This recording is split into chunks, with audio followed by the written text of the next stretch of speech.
But what about that little girl? For 18 months, Mr. Brown was her dad, the only father she's ever known. And now he's gone, vanished from her life. She won't understand why. She's too young. All she'll know is the man who loved her, who was always there, isn't there anymore. That child is a victim too, and Miss Stewart did this to her own daughter. This case isn't unique. Paternity fraud happens more often than people think. Let's talk about the psychology behind it. Why do women do this? Not all women, obviously, but the ones who commit paternity fraud, why? 1. Fear of consequences. She knows if she tells the truth, the relationship might end. She might be left to raise the baby alone. So she lies to secure support, stability, a co-parent. 2. Genuine uncertainty and wishful thinking.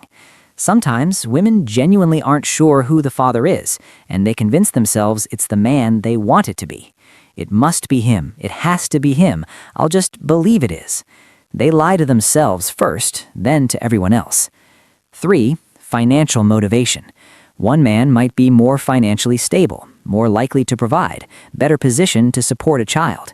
So she picks him, regardless of biology. 4. Manipulative control. In some cases, it's about power, controlling the narrative, controlling the man, trapping him in a relationship. The child becomes a tool of manipulation. 5. Lack of empathy. Some people simply don't consider the damage they're causing. They're so focused on their own needs that they can't see the harm. Miss Stewart seems to fall into this category. She showed no remorse, no understanding of what she'd done. The male victim experience. Men who discover they're not the biological father of a child they've been raising experience a unique form of trauma. It's called paternity fraud trauma, and it includes 1. Grief. They're mourning the loss of a child who's still alive. The relationship ends, but the child doesn't die. They're just not yours anymore. 2. Betrayal trauma. The person they trusted most, their partner, deceived them in the deepest possible way. 3. Identity crisis.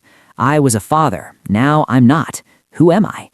Their entire identity has been built around being a dad, and it's ripped away. 4. Anger and rage. Understandably, they're furious at the mother, at the situation, at themselves for not knowing. 5. Humiliation. There's a social shame attached to this. People judge. How did you not know? You must have suspected. As if it's his fault for trusting. The legal nightmare. In some states, even if DNA proves you're not the father, if you've been acting as the father for a certain period of time, you can still be held legally responsible for child support.